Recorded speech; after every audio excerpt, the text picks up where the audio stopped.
All right, what is going on, everybody? Quancredible here with Chapter 50. We have made it to Chapter 50 of Four Nights of Apocalypse. It's like really crazy that it's made it to Chapter 50 already.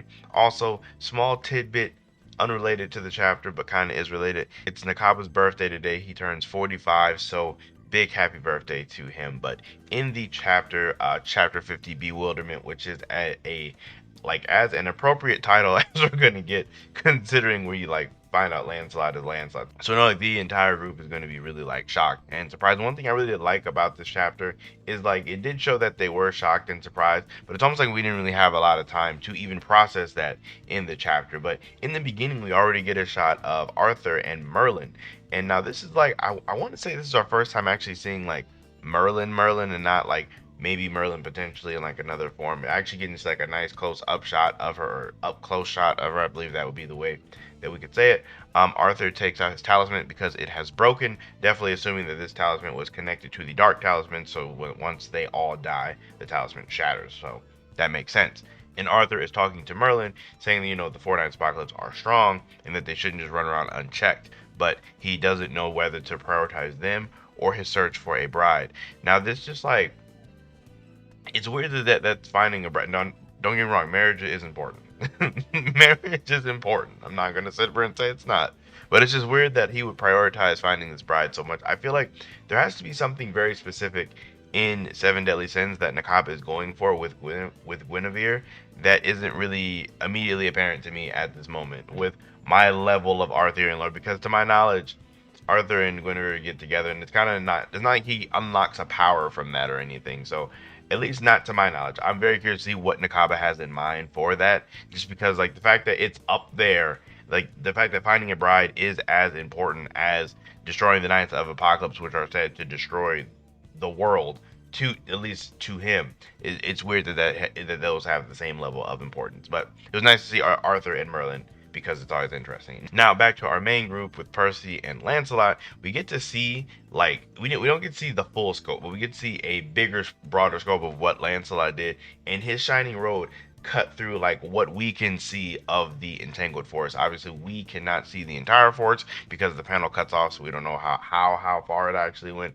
But was this attack was absolutely nasty. So we got to see really what we were working with there, and even with Nansen saying that there's no mistaking it, this was the attack that killed all the monsters in Sustaining. So this tied that all back together. There were no forest friends. Lancelot has no ability to summon people. He just used Shining Road to destroy all the monsters at once, meaning back that what was said about whoever could have did this would have been on the level of Seven Deadly Sins. That is like a statement for Lancelot's strength right there. So not for sure at what point of the Seven Deadly Sins is he that strong. I would only be assuming that they would be talking about closer to the end, but that just seems wild to think that Lancelot could have anywhere near that strength right now. But maybe he does. Maybe he does. He is Bond's son, so maybe he does have that level of strength already. Who knows? We're gonna have to keep reading to see. But outside of that, Percival is really happy that Sin is okay. He was legitimately worried, and it's nice to see that Percival, after the stuff with his granddad, he has a legitimate thing about that, about not being able to help people. So like we got to really see that showcase right here, which makes sense considering how his like emotional intelligence works. There are birds chirping outside. Hopefully you guys cannot hear them. They're being extremely loud. It makes no sense. It's snowing outside, but it's birds. So hopefully the birds aren't too loud, but they are going crazy right now. Birds aside, though, Lancelot does give Donnie back his knife, and as soon as he catches it, it just shatters apart. Nansen attributes a lot of this to, it taking a lot of wear and tear from the battle with Dornoch, which would make sense considering, like, it's not like Donnie is coating his weapon in magic to protect it or make it stronger, and it's not like this knife was probably anything special to begin with, so it only makes sense that it would be destroyed after that battle or after the massive amount of magic that it had to handle with Lancelot's attack. But either way, see, it's weird 'cause I want to say Sin and Lancelot, and I feel like I'm going to keep flipping back and forth. But Lancelot says he's going to buy him a new one in Leonis, which I feel like could be a thing. Like maybe like the knife he gives him in Leonis is going to be like way stronger than that one. Well, obviously it would have to, but maybe it might have like an ability or something like that is what I'm getting at. Like maybe it might be something like truly special. This is kind of what I'm getting at. And I also get Nansen's, referencing the fact that he can transform as well as read minds and ask him if he's from the Fairy Clan, which it's like, God bless Nansons. If we didn't have him, this group would just actually be stupid. And not like stupid, because Annie's not dumb, but Lancelot is all of the actual inverse intelligence for this group, not including Lancelot, obviously. So the fact that Nansons was able to recognize this, I mean, it makes sense considering he lived with fairies, you know, his whole life. So, but still, it's nice that someone in the group was able to notice this. But Lancelot kind of didn't even answer the question at all. He just said that was a good question. So he just completely avoided it, which makes me it really just makes me think that there's something more going on with Lancelot's backstory in terms of, you know, what happened after he was taken by the Lady of the Lake. So then we get to Annie, who's asking the real questions like, who exactly are you and what do you want? So as he's explaining, he's also simultaneously burying the bodies of the Dark Talismans, R.I.P. Fittage, because he does no longer have a body. But he explains to Annie that, you know, he had two main objectives, which was to find a potential member of the Four Knights of Apocalypse, which we know is Percival, and, you know, take him to Leonis. But at the same time, while taking him there, kind of like oversee him and his group to see if they have what it takes, you know, to make it through hardships and all this other kind of stuff. Almost like a test. It was really like a test to see if they were not quite ready, but like if they were, I don't know how I want to say, if they were like if they were like about that life, I guess, if they actually were about that life. That's essentially what this test was. So he disguised himself as a fox to do this. And really interesting enough here, Percival helps him to do the burials, but he asks him what's up with about the guy with the star visor and Dubs. He's asking what's up with, you know, the whole Giants crashing thing, which are, as Lancelot said, it's like a personal thing. Like these are something for him, like himself. So Lancelot definitely has his own plot lines going on for himself, which I think, you know, would definitely be really interesting going on into the future. And we also get to see, you know, more into Lancelot's character. He does drop seeds on the burial ground so they can, you know, continue as life in the forest, which I really feel like does connect to his fairy origins. I know like fairies are supposed to be big on the preservation of life and forest and all that kind of stuff. So it's nice to see like Lancelot's character is already like there are layers to his character. He's a very deep character already, so I really can't wait to see more of him like further in the series. We also get this funny moment between Percival and Lancelot, where Percival is talking about, oh, so you can read minds. So, you know, he wants him to read his mind, and Percival's only thinking about poop, and it's so stupid.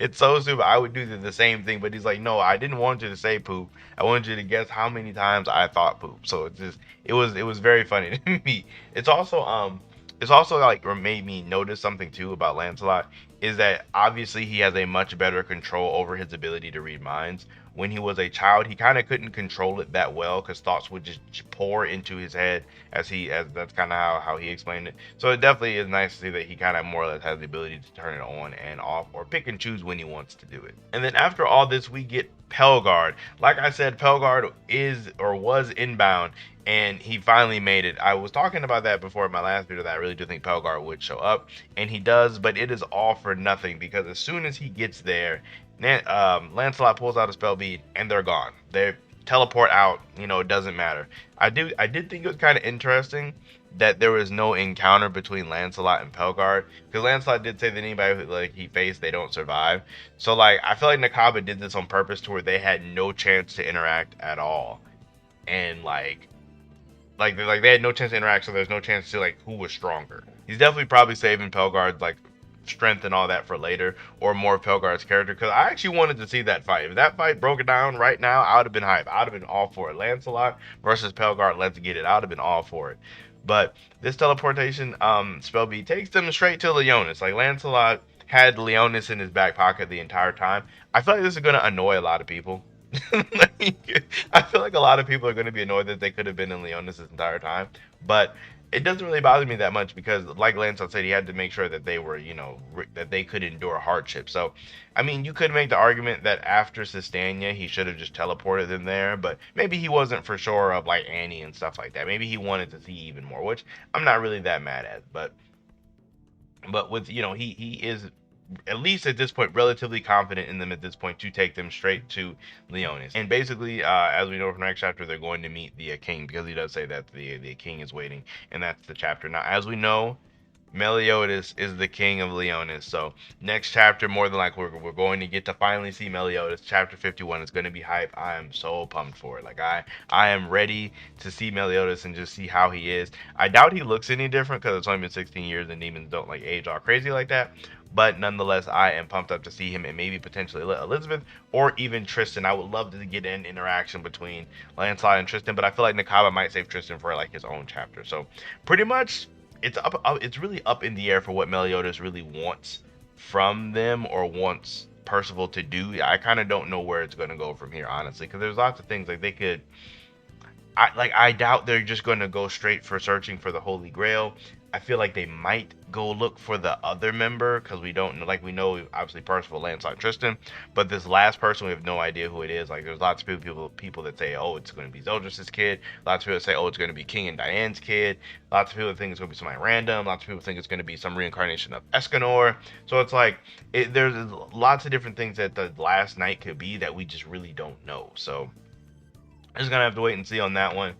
Like I said, I'm definitely pumped. Chapter wasn't too crazy. It was in the purest sense a transition chapter. That's all it was. Wasn't meant to be anything crazy. So I give it like a 6 or 6.5. Wasn't a bad chapter. For me, 5 is average. 5 is the middle ground. So a 6 seems appropriate because it was above average for me, which would be a 6. That's how my rating goes. So I would love to know how you guys are feeling about the chapter down below. What you guys think? Did you guys enjoy it? Aside from that, you guys all enjoy the rest of your day, and I will see you all in my next video.